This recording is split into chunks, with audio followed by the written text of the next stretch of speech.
किसी ने क्या खूब कहा है, खुदा भी अपने रहमतों की उस पर बरसात करता है जो जरूरतमंद की मदद के लिए आगे बढ़ता है।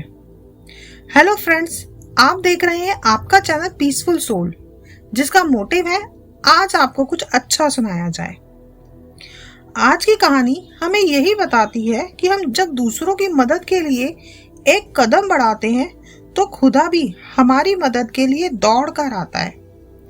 तो आइए भगवान कृष्ण की इस लीला के प्रसंग से ये जानते हैं कि किस प्रकार परोपकार की भावना रखने से आपका अपना भी भला होता है।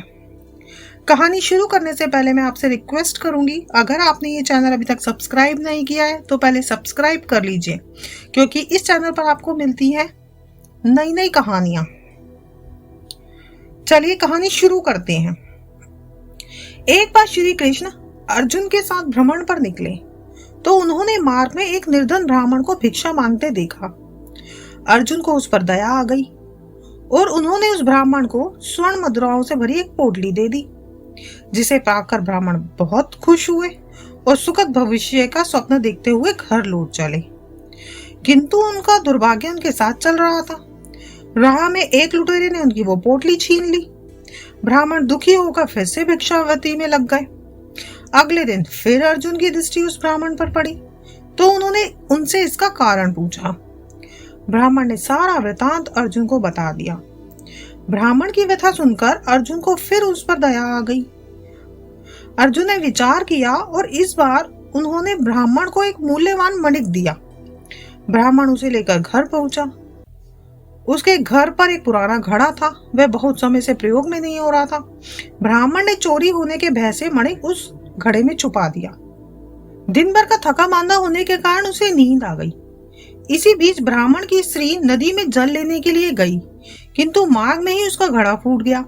उसने सोचा, घर में जो पुराना घड़ा रखा है उसे ले आती हूँ। ऐसा विचार कर वह घर लौट आई और उस पुराने घड़े को लेकर चली गई। और जैसे ही उसने घड़े को नदी में डिबोया, वह मणिक भी जल की धारा के साथ बह गया। ब्राह्मण को जब यह पता चला तो वह भाग्य को कोसता हुआ फिर से भिक्षावृत्ति में लग गया। अर्जुन और श्री कृष्ण ने जब फिर उसे उस दरिद्र अवस्था में देखा तो जाकर उसका कारण पूछा।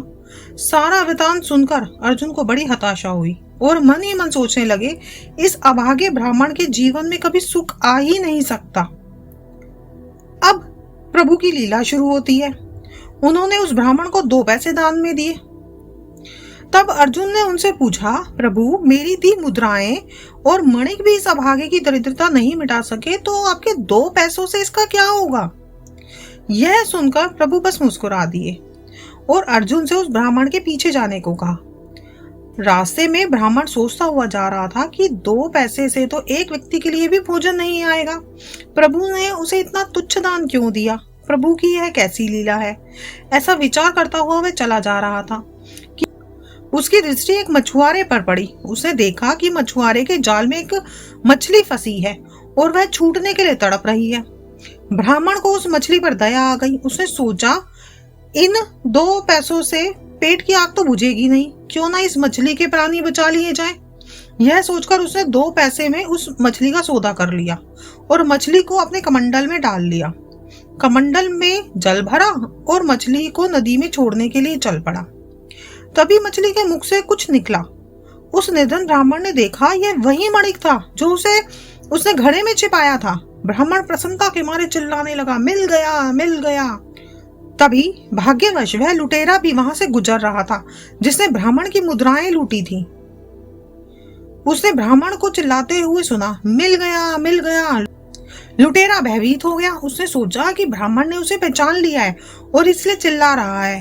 अब जाकर राज दरबार में उसकी शिकायत करेगा। इससे डरकर वह ब्राह्मण से रोते हुए क्षमा मांगने लगा और उसकी लूटी हुई मुद्राएं उसे वापस कर दी।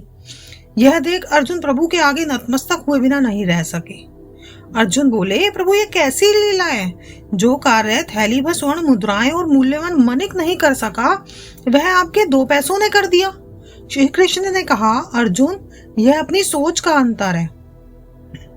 जब तुमने उस निर्धन को थैली भर स्वर्ण मुद्राएं और मूल्यवान मणिक दिए, तब उसने मात्र अपने सुख के विषय में सोचा, किंतु जब मैंने उसको 2 पैसे दिए तब उसने दूसरों के दुख के विषय में सोचा। इसलिए हे अर्जुन, सत्य तो यह है, जब आप दूसरों के विषय में सोचते हैं तब आपके मन में परोपकार की भावना होती है और आप दूसरों का भला कर रहे होते हैं, तब आप ईश्वर का कार्य कर रहे होते हैं, तब ईश्वर आपके साथ होते हैं। तो फ्रेंड्स, इसी प्रकार जिंदगी में भी जो मनुष्य दूसरों के बारे में अच्छा सोचता है उसके साथ भी अच्छा ही होता है। ऐसा करने से दूसरों को तो खुशी मिलती ही है, साथ ही खुद को भी जिंदगी जीने की नई प्रेरणा मिलती है और मानसिक आनंद की प्राप्ति होती है। आशा करती हूँ श्री कृष्ण का ये उपदेश जिंदगी में आपको आगे बढ़ने में एक महत्वपूर्ण भूमिका निभाएगा।